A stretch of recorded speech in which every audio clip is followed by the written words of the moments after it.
My name is Parimal Gandhi, and I'm associated with the Center for Lifelong Learning, which we are putting up at the Nettur Technical Training Foundation at Electronic City in Bangalore. And I have with me Mr. Sudharshan, who is a director of the Nettur Technical Training Foundation. He's a man of vast experience across the globe, across industry sectors. And I would like to tap into his experience today to ask about some of the issues of the day.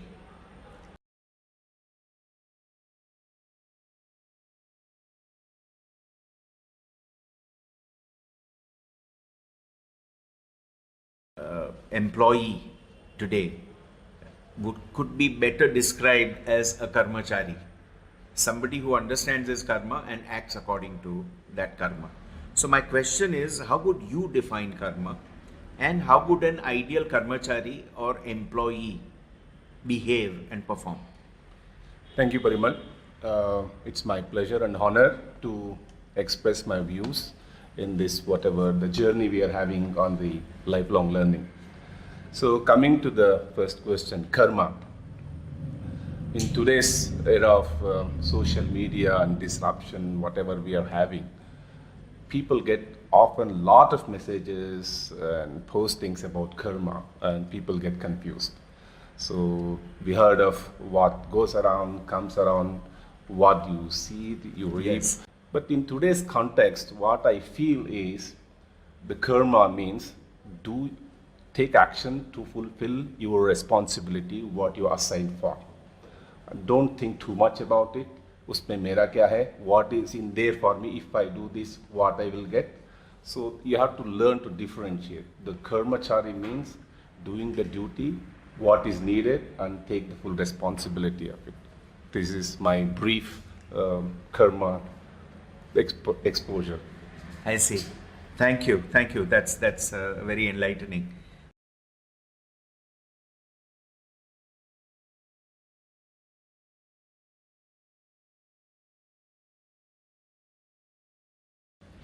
According to you, and you've seen lots of employees working for you, and some people have led you, some people have been your colleagues, and many of them have been very successful in whatever they have done. So according to you, what three qualities would help an employee to excel and grow? Yes. Confining to three qualities alone, it's tough, but I will try to. I mean, more. Please. Confine. More if you like. Number one, what I feel is one has to have passion for whatever he wants to do, or whatever the job role is in his, whatever he wants to do. Number one is the passion. Passion drives everything. So great love for what you're doing. That is the number one basic foundation. Without that, you cannot grow. If you don't have a passion, you will not grow. That is the basic foundation. Number two, in NTTF, what we firmly believe, but of late I learned also from our MD as well, 3 C's we really count on together. That is you need to have a conviction of what you want to do, and then you need to commit. Commit means to take action what is needed for, and to be disciplined. And then you need to have a courage. Courage means when you work for something else, a bigger dream, a lot of obstacles will come. So you need to have the courage to overcome the obstacles, and also a lot of criticism will come when you are doing good things. So you need to have courage to overcome. So this one. And last thing, you need to have an appetite for lifelong learning in today's world to be able to grow or be successful anything what you want to. Why that appetite? Because today, you achieve some comfort zone with whatever you are doing. You are happy, whatever the job role you have. If you are in a training job, you learn something about physics or mathematics. You keep teaching, and you are comfortable. There is no absolute necessity for you to learn something until this era. But today, the technology is changing so fast. What you teach today may become obsolete. Everything is becoming a new world. So you need to keep learning.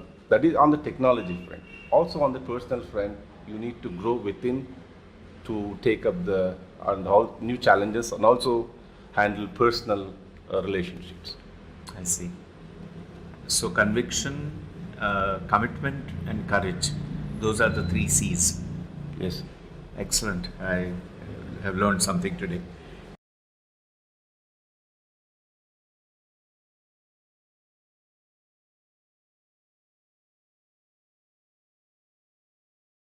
How can one balance work and personal life? This seems to have become a burning question today. Yes, yes. So people are very ambitious and they're behind the race to beat everyone. Uh, One has to have a detached attachment towards the work. What I mean is, when you're working, give it 100%. Don't carry it back home, the work. Okay? So when you focus and give 100% when you are at work, like I have seen, I've lived in Germany, the Germans do, when they come work, they don't use their personal phones, they keep it aside, and they dedicate the work, whatever the hours they commit for. If they commit 6 hours, they work 6 hours.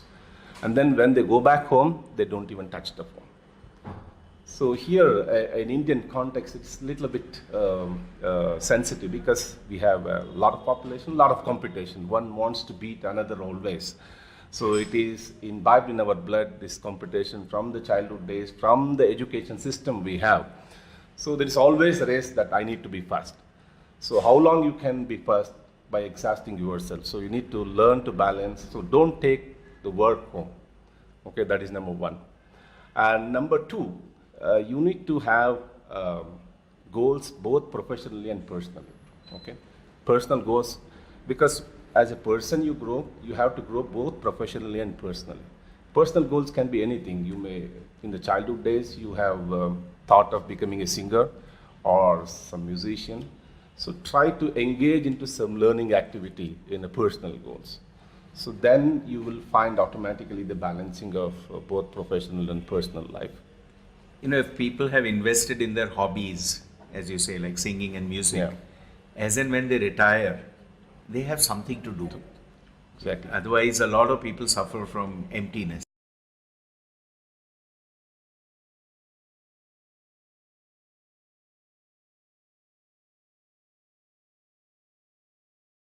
What are the growth opportunities at NTTF?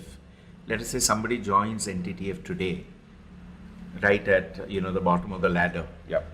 What can they aspire to? It's a very apt question. Where we are in today at NTTF. Last 60 years we are in this training field, but it has been always a linear growth of NTTF. Today we are well poised to take the growth exponentially. So we are moving in phase with a lot of new technology, and we are investing on the new technology, and we have hired people, new people, experienced people from the new technology area. So NTTF is well poised for an exponential growth. That is number one. And number two, NTTF is also investing heavily on the training of our staff and faculty in all new technology, and also on the personal growth aspects. So these two will create ample opportunities, because when we talk about the exponential growth, we need a lot of good qualified people to take on the new challenges. So there is a need of good professionals to take on the new challenges and deliver the needs. So opportunities are plenty, and one needs to be happy in NTTF at this situation.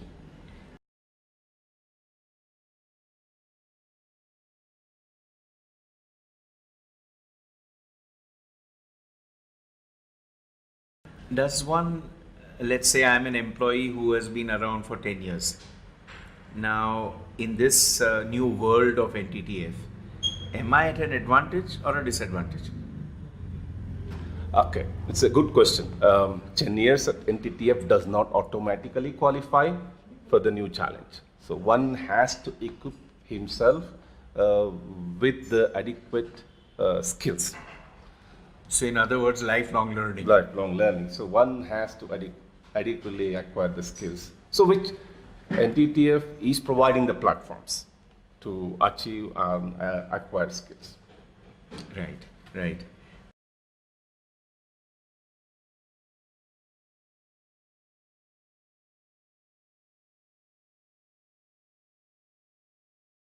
What plans do you have for the skill development of NTTF employees? Okay. When you talk about skills, always we are already in the skill program, Exactly. imparting to the nationwide many people. When it comes to inside NTTF, our faculty skill development, there are mainly two areas we focus. One is of course, the soft skill and the managerial skill development, and the technical skill development. Okay, coming to the managerial and soft skill development, we have various programs. Of course, one of the things is you have launched the coaching and the training session on various last 2 years we did.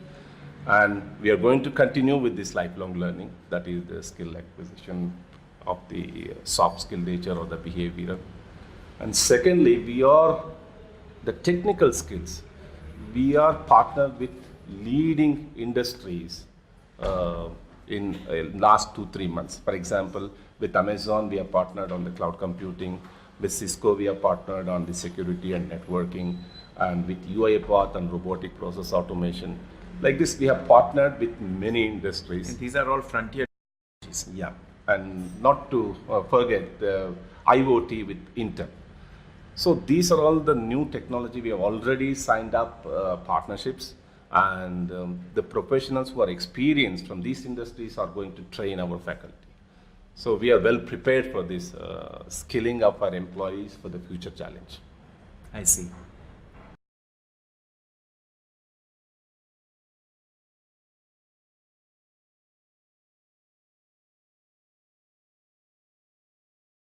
If you close your eyes and visualize the Center for Lifelong Learning, what do you see? What is your vision? My vision of Center for Lifelong Learning is to impact many lives across India, because it is a unique and state-of-the-art team which we have worked with your support, which I have not seen anywhere happening today, and which is the need of the hour, because one has to create the appetite for learning, as I mentioned before, and this Center for Lifelong Learning will create the appetite for learning and impact many lives. So my vision is that at least first NTTF 1200 plus faculty base should take up this, and everybody should have an impact through this life, and they should remember for the lifelong that this CL3 or CL cube has made an impact in their lives, and they have taken a new journey from it. So that is my vision today.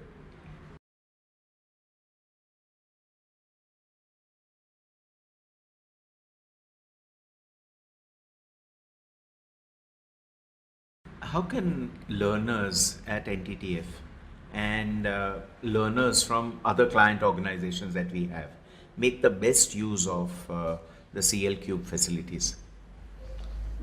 Okay, learners and NTTF, because we have an actual state-of-the-art training center in the campus, so in Bangalore, so they can make use of any time coming physically there and learning with a new learning atmosphere.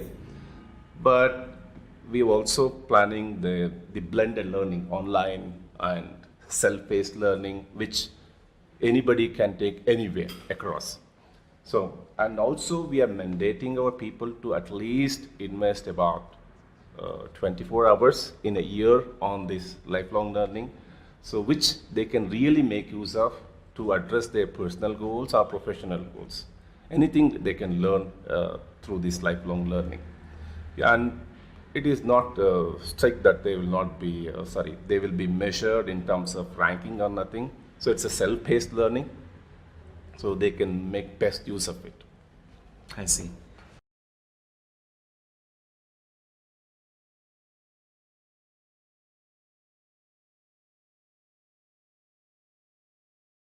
What 3 to 5 learning areas would you like CL Cube to focus on in the next financial year? Yeah, having worked in NTTF for past more than 2 years, I feel following areas are essential to start with. The number one is, of course, the ownership or the employeeship, or what we started with Karmachari. So this has to be imbibed into everyone, so they must understand what they are doing, how it is impacting the other's life. So this is number one area. And number two is the team building and communication and business acumen. So these are the areas I am looking forward to impact in the initial period of time. So by business acumen, do you mean something like intrapreneurship? That is entrepreneurship within the organization for the organization? Yeah. See, though we are a non-profit organization, so it does not mean that we should not have profit, because it is needed for sustainability and to invest further in the new technology. So everybody has to understand the business need and business acumen. So this is where it has to drive down to all the employees, that business acumen is also the key thing going forward. Yes. And one more thing, we need to have one program on how to create the appetite for learning. So how people can be, this is one of the subject as itself, it has to be taught, because appetite for learning is the key thing that has to be addressed before everything else. So why learn and how to learn? Exactly. And how to make the time to learn. Yeah. I see.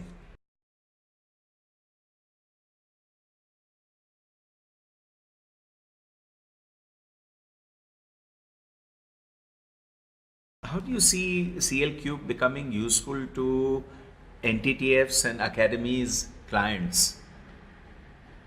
Yeah, NTTF is, as I said, is poised for growth, and we already have 1,200 employees, and we'll further grow.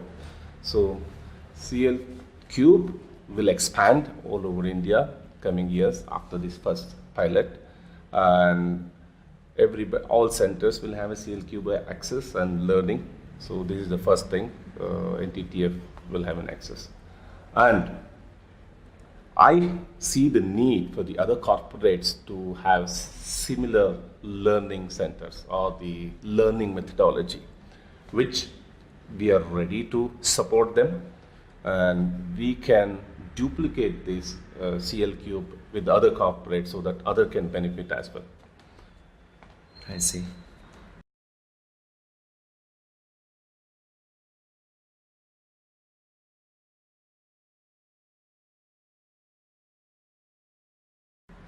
And how would it become useful to other NTTF centers?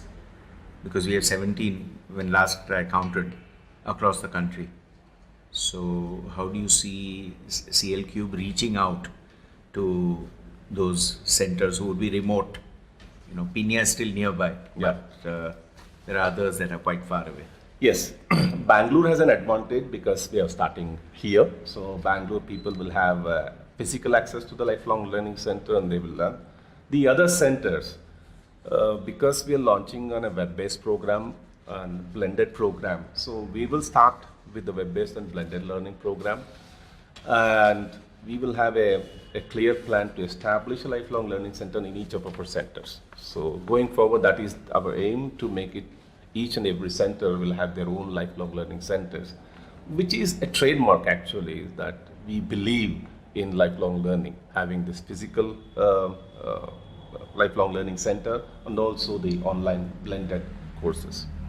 I think with this huge investment, we are putting our money where our mouth is, and we are saying that we cannot be a training company without being a learning company. Exactly.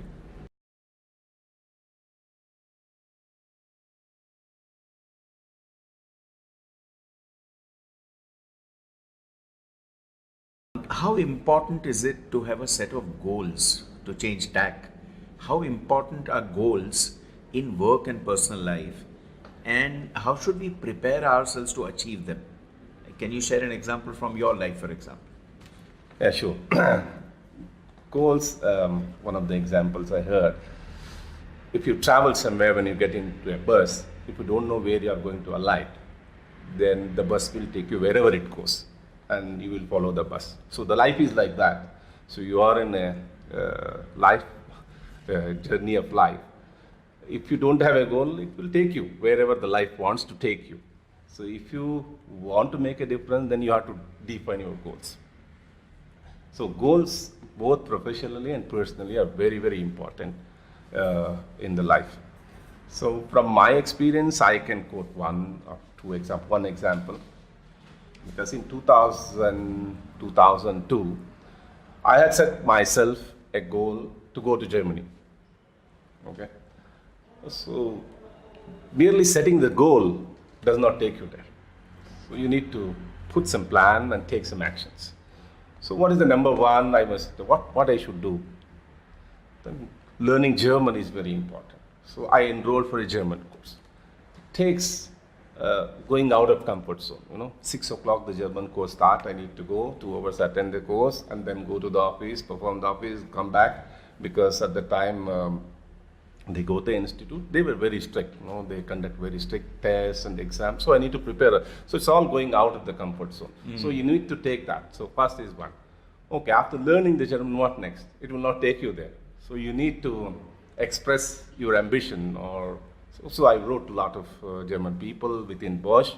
So I'm interested in coming to Germany. I can do such things. I've learned German.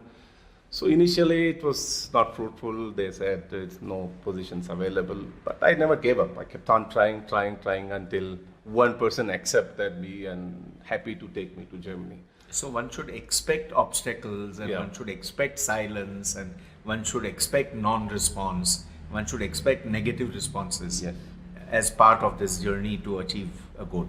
But you should not give up. You persist. At least take one action every day towards your goal. Anything, it could be calling or writing something. So. And then what happened? People are saying they don't have positions and so on. Yeah. See, many people said they don't have positions, and my boss also said, look, I am okay to send you, but you need to find a position. So then I kept on persisting. Finally, one person accepted my credibility, and he felt he can do something in Germany. So he took me there. I see. Yeah. But how long between when the thought or the dream first came to you of going off to Germany and you actually went? 3 years time. 3 years? 3 years. So you persisted with it for 3 long years? Yes, 2002 to 2005. 5, my God.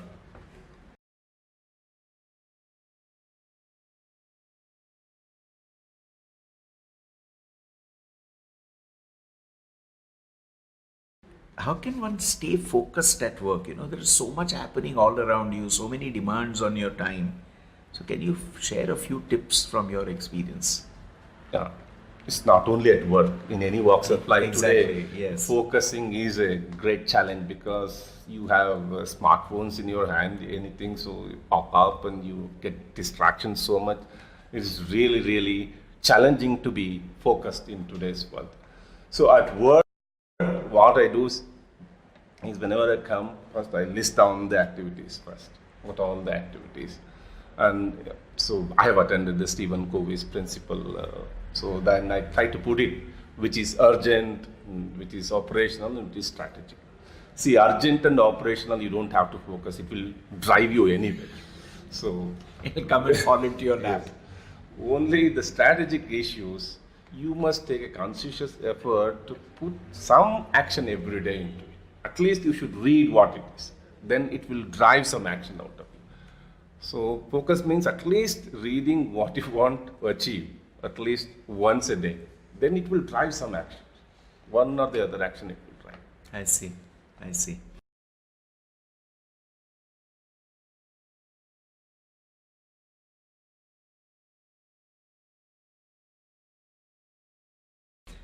What is your opinion on being open to feedback?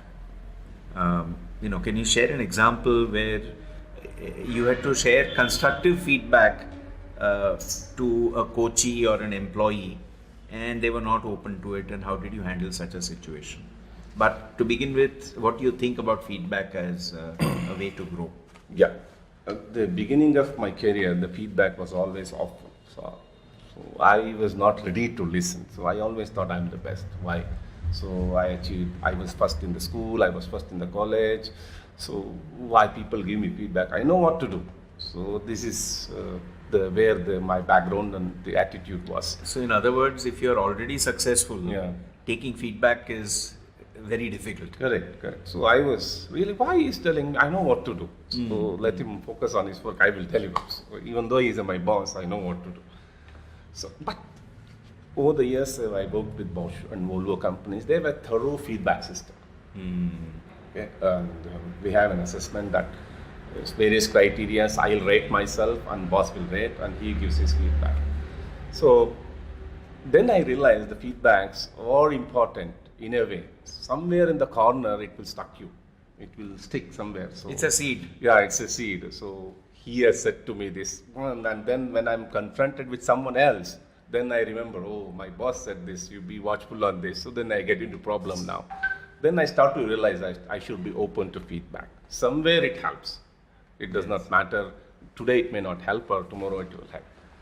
So coming to one example, so I was when I was working in US, so US citizen was working for me, setting the targets, for example, simple targets. So he is not at all open to set the targets. You tell me what to do, I will do. I don't want any targets. You monitor my work. Why I should set my target? You have your target and you are a department head. Why I should set my target? So like this, it's very difficult to convince. So the best way I thought is to being the role model. That is the only way you can show them how to set the target, and then they follow. So walk the talk. Walk the talk. So I set the target, and I set the task only to him. What is the task he has to deliver? And all the meetings of the target setting, I involved him, so that he can learn and appreciate things. So then, after achieving 6 months of things, when we achieved the target, so he was convinced that targets are very, very important. He was probably taken aback Yeah. as to how this system really works Really for you. works. And then next year he himself put the targets, and then we revised and moved on. But did you have a good laugh over it? That he didn't want to do it and then he suddenly wanted to do it? No, it's not a law, but it's a satisfaction that you could take him through. the journey. Right.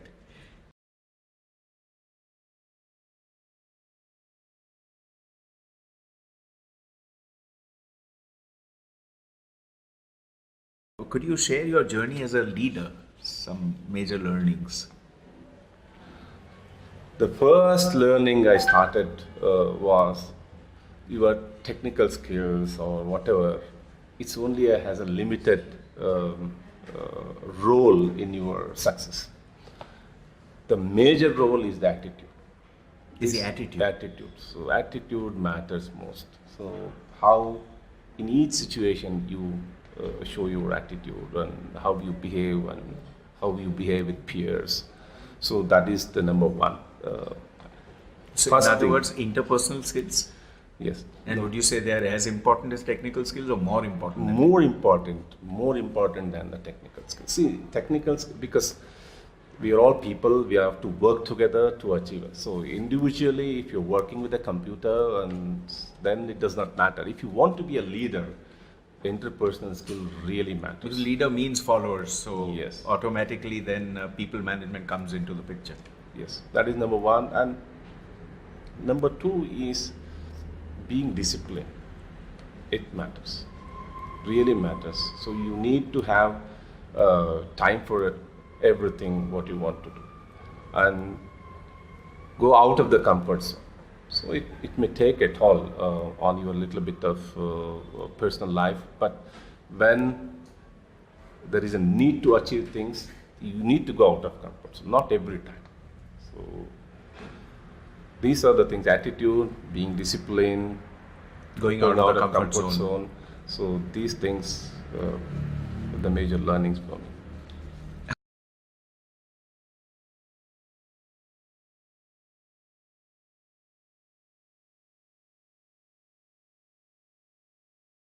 A question of a somewhat personal nature.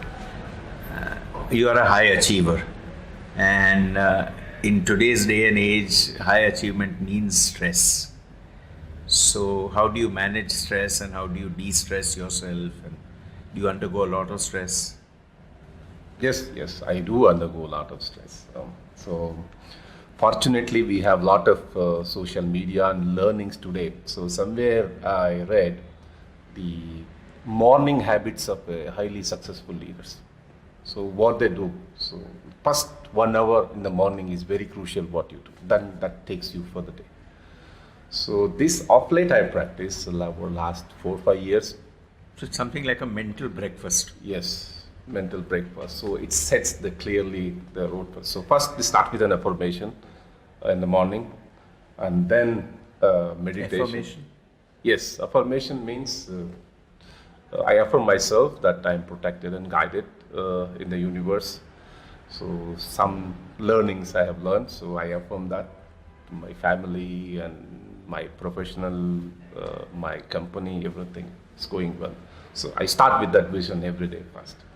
And then I do meditation, For how long? about 20 minutes. Okay. So in the morning. Then I have some rituals and then I head. So So do you do a puja or? yes, I do a puja and then I head out of the home. That is number one. Number two, at work, if you want to manage stress, the number one thing comes to my mind is people don't accept the problem as a problem. Whenever the problem comes, people don't want to accept it as a problem. First thing is to accept as a problem, then it releases a lot of stress.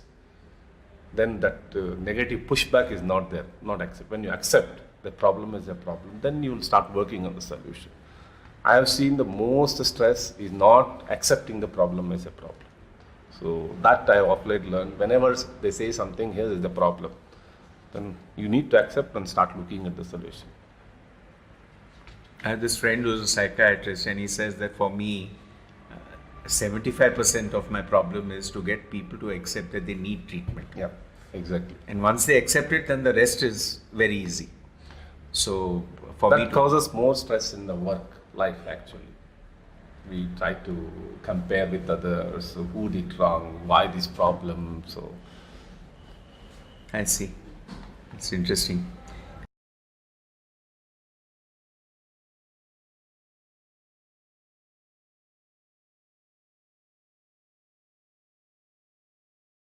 Do you manage to learn something new every day? And if so, how do you make time for it, or what? Yeah, in today's world it is really, really tough to manage, learn and make time for learning actually at my age, whatever. You're a young man. Yeah. So I think these white hair are bleached No just to experience. look older and more mature. One thing I make it a point now because I spend about 2 hours in traffic every day. Oh, So that is the best time I can make use of learning every day. So I hook on to some YouTube or read some books. So this is the best time to make learning happenings. So, I think that's a very creative use of the commute, yes. Otherwise, which is a necessary evil. otherwise you blame the traffic and you get stressed.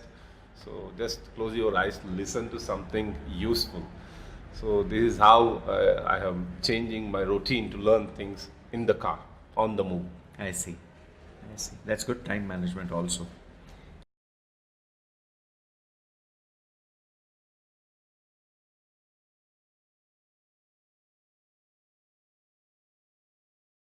We live today in a fast moving world, and technology is changing so fast that if we don't invest in keeping ourselves updated, we are likely to fall behind.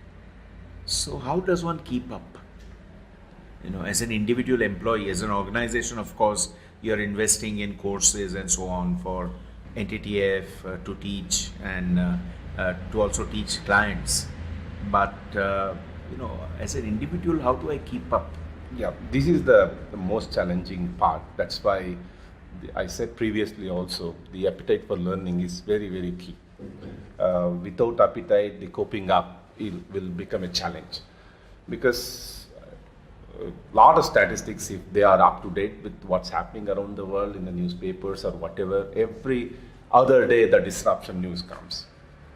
The thing is, 65% of the people who enter the school today will end up in a job which does not exist today. So that means change is the only continuous thing. So if you are not learning or if not adaptable for change, then you have to perish. So if you are updated with the what's happening around you and you keep learning, then you can overcome. Plus, we are imbibing this lifelong learning. So this is everybody has to go through this lifelong learning process. There is no escape for anyone in today's world. Everybody has to go. The days are over. My father had a decent job. So And he probably worked his entire life in one organization. one organization, same job and going, and he has a pretty easy job, but that is the end of it. Nobody will have an easy job going forward. It's all going to be change. So one needs to be changed. And I think people will realize very soon, because this will become the order of the day. I mean, it's actually quite scary because you hear all this, the Internet of Things and machine learning and artificial intelligence and so on, Yeah. robots. Now, what I'm concerned about is, can I still remain gainfully employed in doing whatever I'm doing? Can employees expect some longevity in their jobs, or are they going to become obsolete? Are they going to be fired from their jobs? Longevity in the jobs is no longer valid anymore. So all jobs going to be disrupted. Disrupted. Yeah, all jobs, especially the repetitive jobs, even the learning or the training jobs. Today we talk, the robots can take over, the online learning can take over. So a lot of things will change, and the rate of change is very fast. Compared to the previous decades or whatever, rate of change is very, very fast. Before you imagine it is changed. So what entity of what we are doing is, whatever the new technology, we are catching up fast, really fast. So for example, IoT is there, machine learning, RPA, whatever the thing is coming, we are just seamlessly introducing in NTTF, because we are an autonomous institute and we don't have to take anybody's approval to introduce. So in this way, we are facilitating people to equip themselves with the change in technology.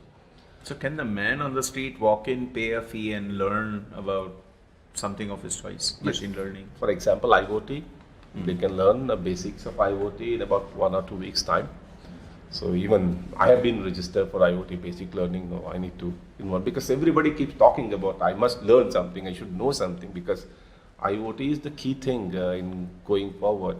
About this now, yesterday, day before yesterday, I heard about Cisco president speaking. There will be 28 billion IoT devices connected by 2020. Wow. So everybody is sensing technology will be everywhere, so you cannot escape. Right. And from what you said earlier, just in a lighter vein, about robots becoming teachers. Yeah. And I was thinking that teachers that teach like robots may have a future.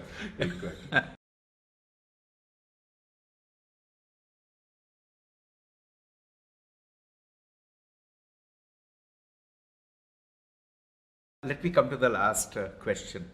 Apart from the NTTF curriculum, what would be some areas that NTTF students and students in other colleges and institutions need to be really good at to succeed in the world of work today and in the future? Yeah. Number one, I think we need to impart them that the learning, continuous learning, lifelong learning has become a mandate. So they cannot expect one job and they will remain that. They need to be having multi-skills today itself. So we need to prepare them at NTTF to adopt for this lifelong learning. That is So in other words, learning is the first skill that they'll have to pick up. Continuous learning is the first skill. Pick up. And number two, because of this teenage and millennials, the social media and the addiction, that we need to create an awareness. That is also becoming. So in other words, de-addiction Then from electronic devices. How to manage this all social media and how to come out of this possible threats or problems. And of course, the other communication skills and interpersonal skill is very, very important, because in today's millennials, they don't talk to people like in our childhood days, or we didn't have any mobile phones, so we used to go and We had sit and talk. cousins. Yeah, we are cousins. We used to talk face to face. Now everything, they touch of a button, they talk anywhere in the world, and they don't want to go out. Everything in their hand. So this is a cultural barrier which we need to overcome, and that I think at the institute like us should impart this kind of interpersonal relationship and the importance of it in the lifelong learning. Thank you very much, Darshan, for sharing your wisdom with us, and I'm sure that the whoever watches this video is greatly going to benefit from it. And delighted to have you with us Thank you at very the much, very sir. first video interview of the Center for Lifelong Learning. Thank you very much, sir. It's my pleasure. Thank you.